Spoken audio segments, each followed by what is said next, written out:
인생의 놀이터에서라는 제목으로 말씀의 은혜를 나누기를 원합니다. 사실 우리의 삶을 돌아보면은요, 우리 인생이 놀이터라고 하기에는 조금 이상하다는 것을 깨닫게 됩니다. 한번 여러분 삶을 돌아보십시오. 여러분 삶이 정말 놀이터에서 노는 어린아이 같이 즐겁고 행복합니까? 오히려 우리의 삶을 돌아보면은요, 우리의 삶은 놀이터에서 노는 아이 같지가 않고 전쟁터에서 적군과 싸우는 군사와 같다라고 하는 것이 조금 더 우리의 삶에 현실적으로 와닿지 않나 생각이 됩니다. 한번 여러분의 삶을 돌아보십시오. 여러분의 그 긴 시간을 한번 돌아보십시오. 때때로 어려운 일이 있었고요, 마치 참호에서 적들과 총을 쏘며 포탄 속에서 싸우는 군인과 같이 정말 치열하게 열심히 살아온 것이 바로 우리 인생 아닙니까?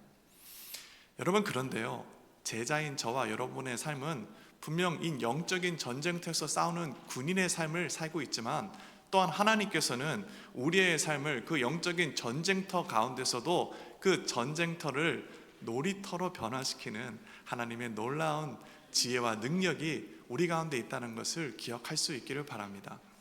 그리고 오늘 본문 말씀에 보면 예수님께서 그 제자들을 부르시는 말씀이 있는데, 말씀을 통해서 어떻게 하면 우리가 전쟁터에 살지만 놀이터에서 사는 것 같은 기쁨으로 살아갈 수 있는지 지혜를 배울 수가 있습니다. 그렇다면 우리는 어떻게 하여야 이 전쟁터 속에서도 정말 놀이터같이 어린아이같이 기쁨을 누리며 설렘을 가지며 능력 가운데 살아갈 수 있는가? 오늘 말씀 가운데 지혜를 얻는 저와 여러분이 되기를 간절히 바랍니다. 먼저 우리 인생이 기억해야 되는 첫 번째가 있습니다. 우리 스크린에 나가는데 다 같이 한번 읽어보겠습니다. 시작. 대장 예수님을 따라가라. 혹시 지금 전쟁터 속에서 어려움 가운데 예배당을 찾으신 성도의 삶이 있습니까? 염려와 두려움 가운데 정말 고통 속에 예배당을 찾으신 성도의 삶이 있으십니까? 그렇다면 우리가 기억해야 되는 것이 있습니다. 그것은 바로 대장 되시는 예수님을 따라가라는 겁니다. 만약 우리의 삶이 예수 그리스도를 따라가면 우리는 정말 놀이터에서 즐기는 어린아이 같이 기쁨으로, 설레임으로, 감격으로 이 세상 가운데 살아갈 수가 있습니다. 오늘 본문 속 배경은 어떠했습니까? 우리 마태복음 4장 18절 말씀인데 같이 읽어보겠습니다. 시작. 갈릴리 해변에 다니시다가 두 형제 곧 베드로라 하는 시몬과 그의 형제 안드레가 바다에 금을 던지는 것을 보시니 그들은 어부라. 지금 예수님께서 베드로를 찾아가시는 장면을 기록하는데, 어떤 상황에서 예수님께서 찾아가셨습니까? 베드로가 바다에서 그물을 던지고 있을 때 찾아갔다라는 겁니다. 오늘 마태복음에는 사실 이 이야기의 자세한 내막이 기록되어 있지는 않습니다.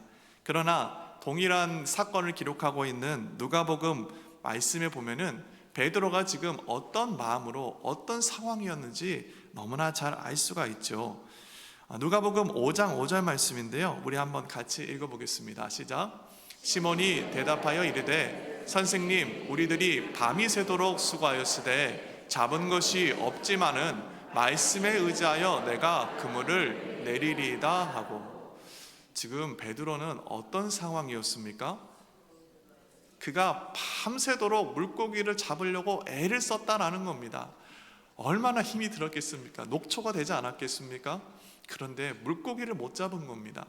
베드로의 마음이 어떻겠습니까? 낙심되지 않겠습니까?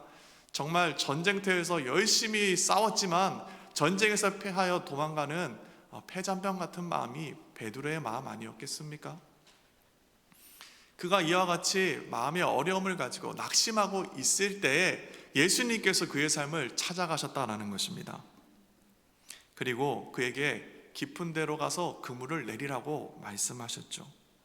이미 요한복음 1장 42절 말씀에 보면은 예수님은 이 베드로를 만난 적이 있습니다. 예수님이 베드로를 처음 만나고 뭐라고 말씀하셨습니까? 너는 개바다라고 이야기했죠. 너 위에 반석이 되어 하나님께서 교회를 세운다는 그런 뜻으로 그에게 이름을 지어주셨습니다. 그가 예수님을 알았지만 오늘 누가복음 말씀과 또 마태복음 말씀에서 그가 비로소 예수 그리스도의 그리스도 되심을 알게 되는 것이죠. 누가복음 5장 8절 말씀에 우리 베드로의 고백을 한번 같이 읽어보겠습니다. 시작. 시몬 베드로가 이를 보고 예수의 무릎 아래 엎드려 이르되 주여 나를 떠나소서 나는 죄인이로소이다 하니. 베드로는 정말 잔뼈가 굵은 바다에서 물고기로 먹고 사는 어부였습니다.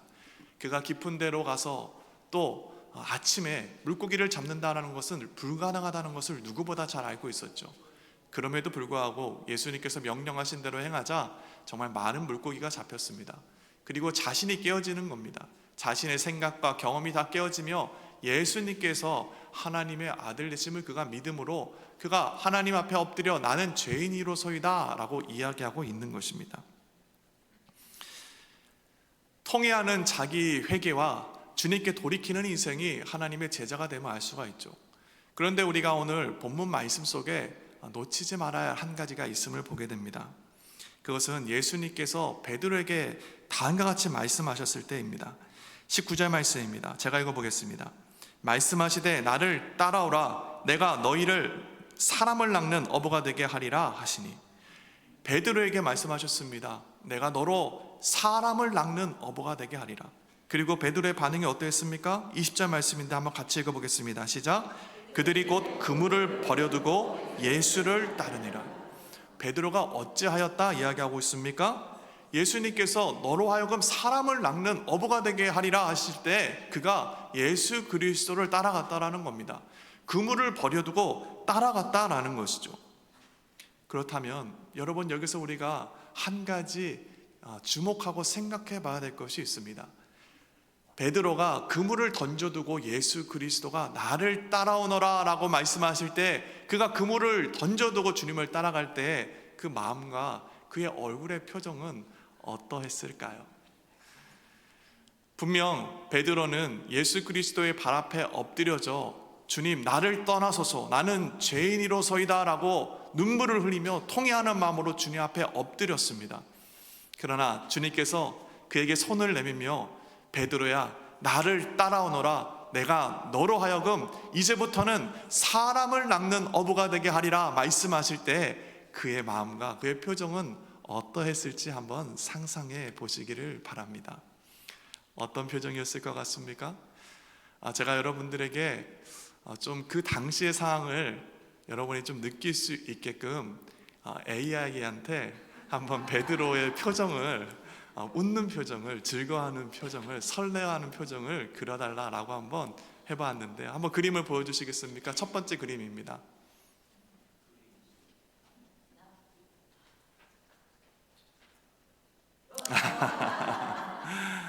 이 표정 아니었겠습니까? 베드로야 나를 따라오너라 내가 너로 하여금 사람을 낚는 어부가 되게 하리라. 말씀하실 때 베드로의 표정이 이와 같았겠죠. 기쁘지 않았겠습니까? 설레임으로 예수님을 따라가지 않았겠습니까? 베드로만 그런 것은 아닙니다.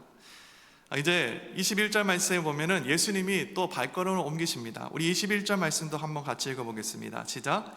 거기서 더 가시다가 다른 두 형제 곧 세베대의 아들 야고보와 그의 형제 요한이 그의 아버지 세베대와 함께 배에서 금을 깃는 것을 보시고 부르시니. 예수님이요 베드로를 만나고 그를 데리고 가시면서 또 한 무리를 만납니다. 누구였습니까? 바로 야고보와 요한이었습니다. 야고보와 요한도 그물을 깃고 있었습니다. 이제 물고기를 다 낚고 나서 다시 한번 그물을 다듬어야 다음 낚시를 하지 않겠습니까? 그래서 그물을 다듬고 있는 그들에게 예수님께서 찾아가십니다. 그리고 그들을 부르시죠. 그리고 그들의 반응을 22절 말씀에는 다음과 같이 기록하는데요. 우리 한번 다 같이 읽어보겠습니다. 시작. 그들이 곧 배와 아버지를 버려두고 예수를 따르니라. 여러분, 이때 이 야고보와 요한의 마음, 그 표정은 어떠했을지 한번 상상해 보시기를 바랍니다. 제가 여러분들이 조금 더 느낄 수 있게끔 다시금 AI한테 야고보와 요한의 표정을, 그 설레이는 모습을 한번 그려달라고 했는데요. 한번 두 번째 그림, 세 번째 그림 보여주시겠습니까? 어떻습니까? 감격하는 모습입니다. 우는 거 아닙니다. 네, 감격하는 모습입니다. 다음 사진도 한번 보여주십시오. 기쁨으로 주님께서 나를 따라오너라, 내가 너로 하여금 앞으로는 사람을 낚는 어부가 되게 하리라 말씀하실 때 그들의 마음이 이러했다라는 겁니다.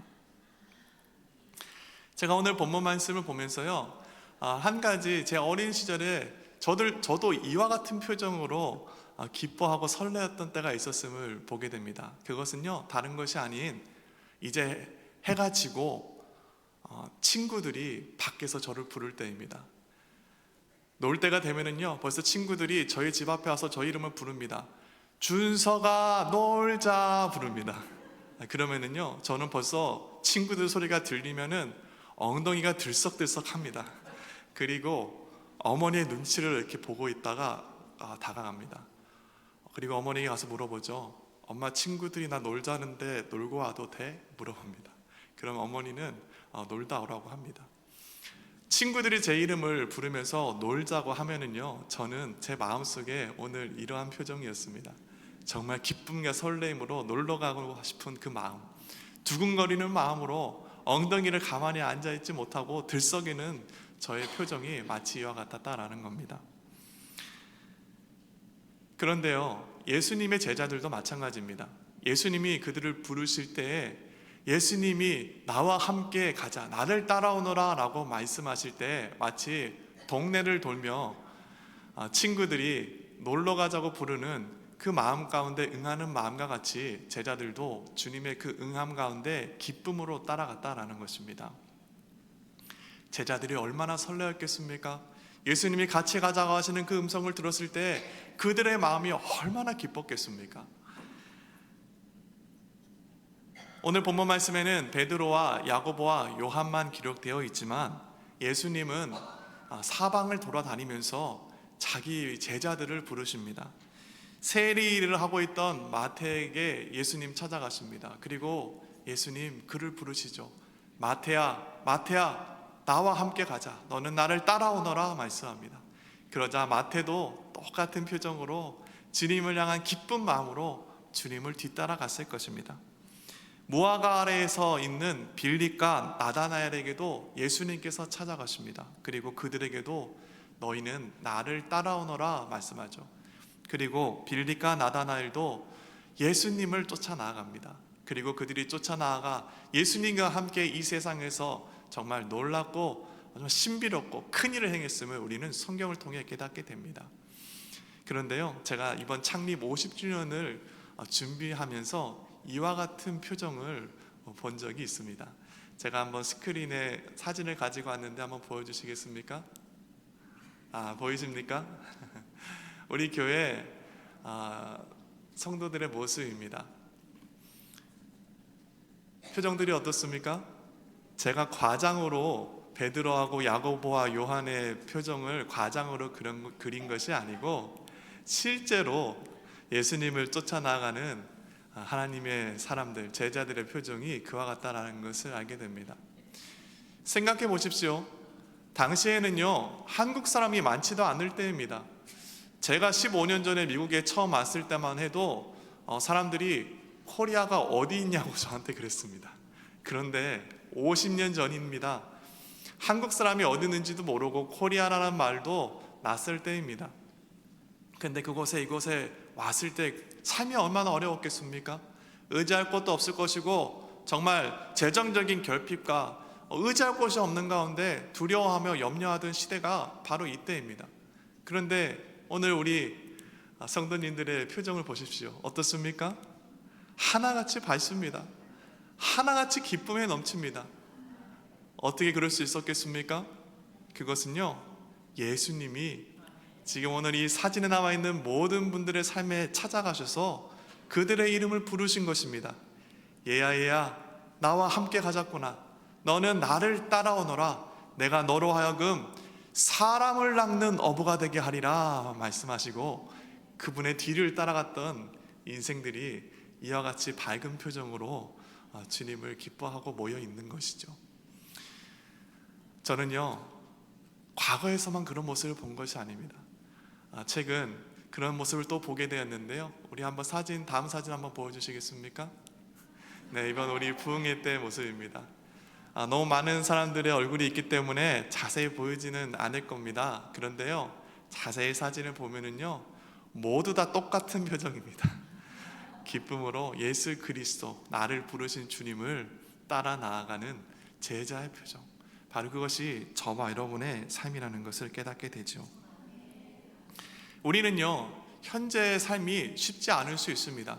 재정적인 결핍으로 인하여 염려하며 공고할 수도 있고요, 또 육체의 연약함으로 인해 신음하며 잠 못 이룰 수 있습니다. 또 내가 당한 상처로 인하여 정말 괴로워하며 몸부림칠 수도 있죠. 여러분, 그러나 그 영적인 전쟁터 가운데서 우리가 기억해야 되는 것은 우리를 찾아오시고 나를 따라오너라 말씀하시는 예수 그리스도를 대장 삼아 주님을 따라가게 될 때 우리는 영적인 전쟁터 가운데서도 전쟁터가 아니라 그 순간 우리의 삶은 놀이터로 변하게 된다는 겁니다. 제가 어린 시절 제 친구들이 제 이름을 부르며 놀자고 했을 때 기쁜 마음으로, 설레었던 마음으로 그들을 따라 나아갔던 것과 같이 예수님께서는 지금도 자기 제자들을 부르시고 자기 제자들 가운데 나를 따라오너라 말씀하신다는 겁니다. 오늘 여러분 이 자리에 나와 있는 것 여러분의 의지와 여러분의 생각이라고 생각하십니까? 아닙니다. 여러분이 오늘 이 자리에 와 있는 것은요, 예수님이 여러분을 같이 가자 부르셨기 때문입니다. 그리고 예수님이 부르시는 그 가운데 여러분이 기쁨으로 이 예배당을 찾으신 것이죠. 이 교회는요, 어쩌면 어린 시절 우리가 놀던 놀이터와 비슷합니다. 여러분, 놀이터에 갈 때 설레이는 마음으로 가지 않았습니까? 그리고 놀이터에서 놀다 오면 때때로 친하게 놀던 친구가 보이지 않을 때도 있습니다. 그럼 여러분 어떤 생각을 하십니까? 친구에게 무슨 일이 있나 생각이 들지 않습니까?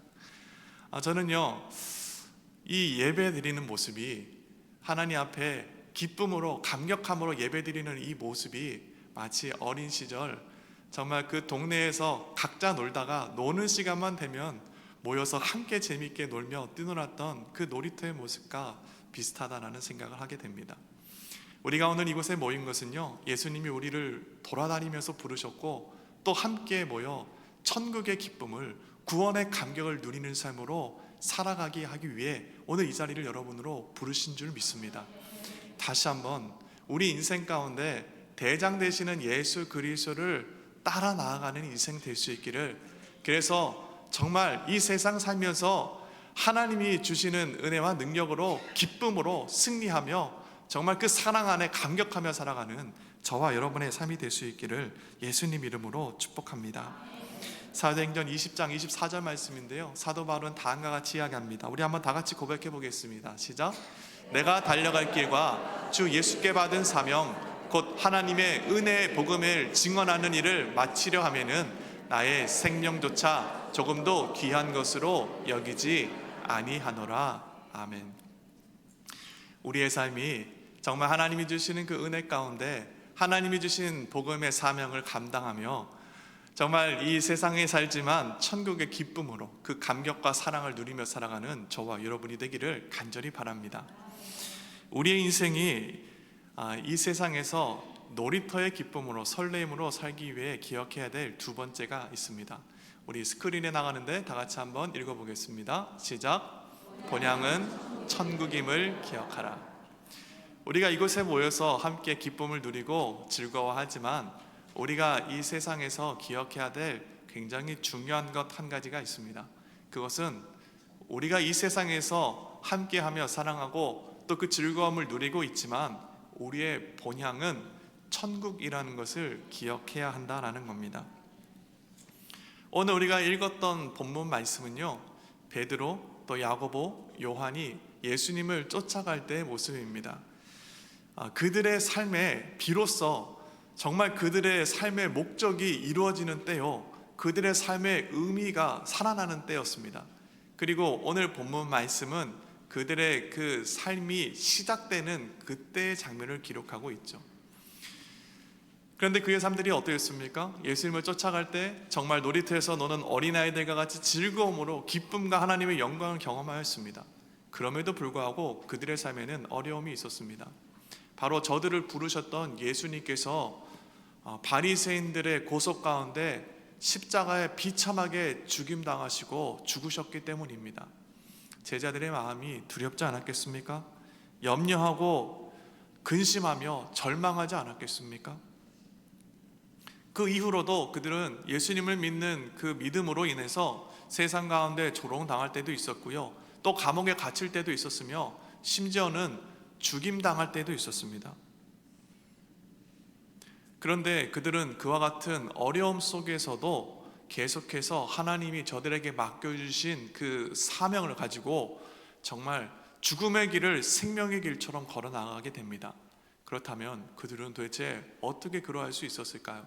그들은 어떻게 그런 어려움 가운데서도, 고난 가운데서도 견디며 하나님이 맡겨주신 사명을 이 세상 가운데 이루며 붙잡고 나아갈 수 있었던 것일까요? 그 중요한 것은 그들은 자신의 본향이 이 세상이 아니요 바로 천국임을 기억하고 있었기 때문입니다. 다시 한번 저와 여러분이 어린 시절로 돌아가 보기를 바랍니다. 놀이터에 놀 때가 있죠. 신나게 놉니다. 정말 앞뒤 안 가리고 신나게 뛰어놉니다. 그런데 이제 놀이터에서 놀다 보면은요, 해가 뉘역뉘역 지면 집에서부터 동생이 찾아옵니다. 저도 여동생이 있었는데요, 항상 신나게 놀고 있는데 여동생이 와서 오빠 집에 가자, 엄마가 불러, 이렇게 이야기를 합니다. 그러면 제가 그때 갈까요, 안 갈까요? 안 갑니다. 절대 안 갑니다. 조금 시간이 지나서 계속 놀다 보면은 이제는 엄마가 옵니다. 그리고 준서가 집에 가자 이야기합니다. 그러면 제가 집에 갈까요, 안 갈까요? 안 갑니다. 그러다가 이제 어머니의 목소리에 점점 커지면서 화가 묻어나기 시작합니다. 준서가 집에 가자! 화가 묻어나기 시작합니다. 그러면 이제 그때는 위협을 느끼고 친구들과 헤어지고 인사하고 집으로 돌아가게 됩니다. 집으로 돌아가는 것이 저는 굉장히 싫었습니다. 친구들과 정말 즐거운 시간을 계속해서 보내고 싶었습니다. 밤새도록 놀 수 있었습니다. 집에 가는 것이 싫었죠. 그럼에도 불구하고 저에게 있어서 돌아갈 집이 있다라는 것이 저로 하여금 그 놀이터에서 친구들과 즐겁게 놀 수 있는 이유가 되었음을 발견하게 됩니다. 한번 여러분 상상해 보십시오. 여러분이 부모님을 잃어버렸습니다. 고아가 되었습니다. 여러분이 울어도 아무도 돌보지 않습니다. 여러분이 돌아갈 집이 없다라는 겁니다. 그러면은 여러분이 놀이터에 있다 한들 여러분 신나게 놀 수 있습니까? 아니요. 아마 돌아갈 집이 없다면은 놀이터에 있어도 즐겁지 않을 겁니다. 친구들이 옆에 있어도 두려울 겁니다. 아마 노는 내내 친구들은 웃고 떠들지 모르겠지만 나는 소리치며 울 겁니다. 통곡을 할 것입니다. 그러나 내가 놀이터에서 재미있게 놀 수 있었던 이유는 돌아갈 집이 있기 때문이죠. 나를 찾고 나를 부르시는 부모님이 계시기 때문에 저는 그 놀이터에서 그렇게 재미있게 놀 수 있었다라는 것입니다. 우리 인생도 마찬가지입니다. 우리 인생도요, 이 세상에 살면서 정말 하나님이 우리 가운데 함께 하시는 능력으로 마치 놀이터에서 노는 아이들처럼 기쁨과 즐거움으로 이 세상을 즐겁게 살 것입니다. 그런데 때가 되면, 해가 질 때가 되면 하나님께서 우리의 삶에 우리 이름을 부르시며 내게 다시 돌아오너라 라고 말씀하실 때가 있겠죠. 분명 그것은요, 우리에게는 슬픈 일이고 또 기쁘지 않은 일일 수 있겠지만 그것으로 인해서 우리가 이 세상에서 살아갈 때 하나님이 나의 소망이 되시며 하나님께서 나를 천국의 시민으로서 돌아갈 곳을 마련하고 있다는 것을 기억함으로 또 놀이터에서 재미있게 놀 수 있게 되는 것입니다. 때때로는요, 우리의 삶이 놀이터에서 놀 때 넘어질 때가 있습니다. 넘어져서 상처가 날 때도 있고요, 또 친구들하고 싸울 때도 있습니다. 그리고 때때로는 꼭 놀이터에 생라면 같은 거를 가지고 와서 혼자 먹는 친구들이 있습니다. 그것으로 인해 부러워할 때도 있죠. 여러분, 그런데 놀이터에서 기억해야 될 것은 우리의 삶에 이 놀이터가 내 집이 아니라는 겁니다. 우리는 이 놀이가 끝나면 집으로 돌아갈 곳이 있고 또 그곳에서 사랑하는 사람들과 따뜻한 밥을 먹으며 즐거운 시간을 보내는 것이 우리 인생이라는 것을 기억할 수 있어야 됩니다. 성경에서는 다음과 같이 이야기합니다. 오늘 본문 말씀 속에 베드로 사도가 이야기합니다. 베드로전서 5장 10절 말씀입니다. 우리 한번 같이 읽어보겠습니다. 시작. 모든 은혜의 하나님 곧 그리스도 안에서 너희를 부르사 자기의 영원한 영광에 들어가게 하시니가 잠깐 고난을 당한 너희를 친히 온전하게 하시며 굳건하게 하시며 강하게 하시며 터를 견고하게 하시리라. 아멘. 이 베드로전서는 베드로 사도가 어려움 가운데 있을 때 초기 교회가 로마의 박해 가운데 쓰였던 책으로 보입니다. 당시 예수님을 믿는 교회가 어려움을 당하고 있었습니다. 고난을 당하고 있었습니다. 그런데 오늘 베드로 사도가 무엇을 이야기하고 있습니까? 하나님의 속성, 은혜의 하나님, 그냥 은혜도 아니고 모든 은혜의 하나님, 곧 그리스도 안에서 너희를 부르시니다 라고 이야기하고 있습니다. 우리를 찾아오셔서 부르시고 따라오너라 말씀하신 예수 그리스도를 우리의 삶에 다시 한번 기억한다는 것을 볼 수 있죠. 그리고 그분이 우리에게 무엇을 하셨습니까? 자기의 영원한 영광에 들어가게 하시니가 라고 이야기하고 있습니다. 그분이 우리를 부르신 것은요, 우리로 하여금 영원한 영광에 들어가게 하기 위함이다 라는 겁니다. 우리가 이 세상에 살고 있지만 우리는요, 이 세상에 썩어질 것들과 함께 썩는 인생이 아니고 영원히 보존하시는 하나님의 영광이 두르시는 그 임재 가운데 거하는 삶이라는 것을 다시금 깨닫게 됩니다. 그리고 그가 잠깐 고뇌를 당한 너희를 친히 온전하게 하시며 굳건하게 하시며 강하게 하시며 터를 견고하게 하신다 말씀합니다. 우리가 이 세상을 살 때요, 놀이터에서 잠깐 고난을 당할 수 있다는 겁니다. 그런데요, 그것은 잠시 잠깐이라는 것이죠. 왜냐하면 우리는 영원한 영광에 하나님께서 부르신, 하나님께서 보존하시는 인생이기 때문입니다. 그리고 베드로전서 1장 3절에서는 베드로 사도는 다음과 같이 이야기합니다. 우리 다 같이 한번 읽어보겠습니다. 시작. 우리 주 예수 그리스도의 아버지 하나님을 찬송하리로다. 그의 많으신 긍휼대로 예수 그리스도를 죽은 자 가운데서 부활하게 하심으로 말미암아 우리를 거듭나게 하사 산 소망이 있게 하시며. 아멘. 예수 그리스도가 부활하신 것과 같이 우리도 그리스도 안에 있는 부활을 누리는 인생으로 살아간다는 겁니다. 이 세상에 우리가 살고는 있지만 우리의 육체가 나이가 들고 또 연약해지지만 우리의 육체가 연약해짐에도 불구하고 우리는 부활의 소망 안에 있는 인생이라는 것을 성경은 다시 한번 이야기하고 있습니다. 우리의 본향이 어디입니까? 이 세상입니까? 아닙니다. 우리의 본향은 바로 우리를 부르신 예수 그리스도가 다스리시는 천국, 그것이 바로 우리의 본향이라는 것을 깨닫게 됩니다. 그렇게 베드로는 산 소망이다 라고 이야기하고 있는 것이죠. 히브리서 13장 14절 말씀입니다. 우리 한번 같이 읽어보겠습니다. 시작. 우리가 여기에는 영구한 도성이 없으므로 장차 올 것을 찾나니. 성경은 또 한번 이야기합니다. 우리가 여기에는 영원한 도성이 없다 이야기합니다.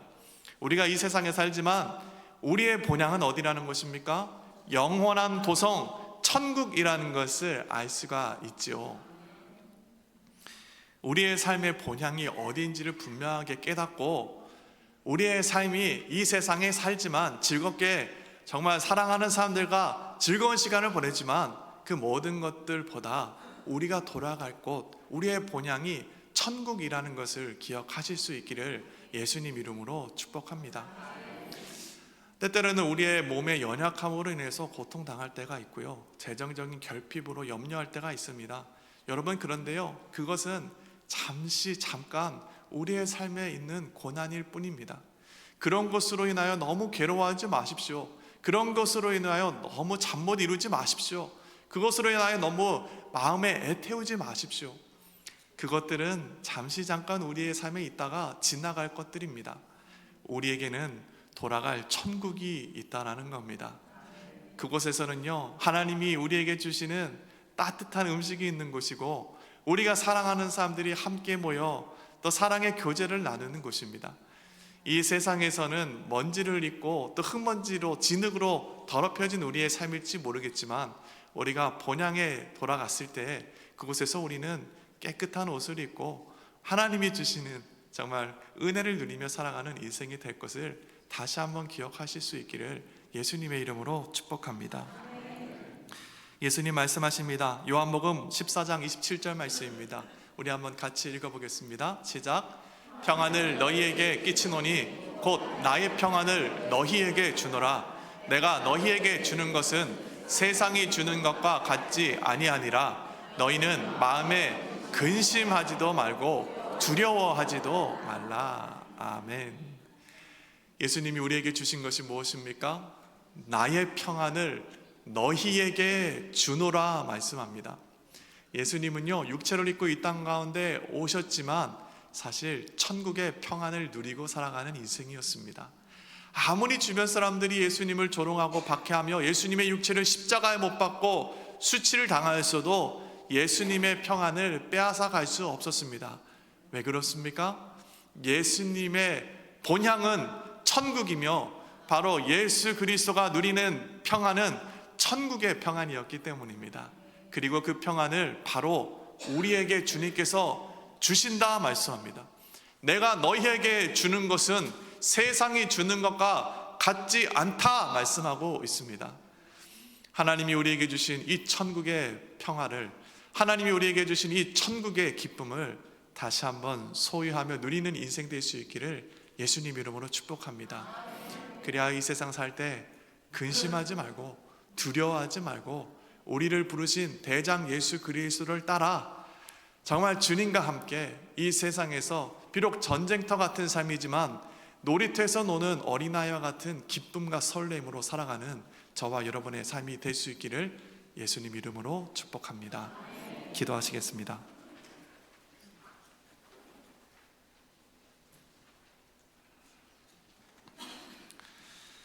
지금 이 시간 다시 한번 여러분을 부르시며 나를 따라오너라 말씀하시는 예수 그리스도를 뒤따라가기로 결단하는 성도의 삶이 있습니까? 다시 한번 내 삶의 본향이 이 세상이 아니요 천국임을 기억하기를 원하는 성도의 삶이 있으십니까? 그렇다면 여러분의 손을 여러분 가슴에 올리시길 바랍니다. 제가 여러분들을 위해 기도하겠습니다.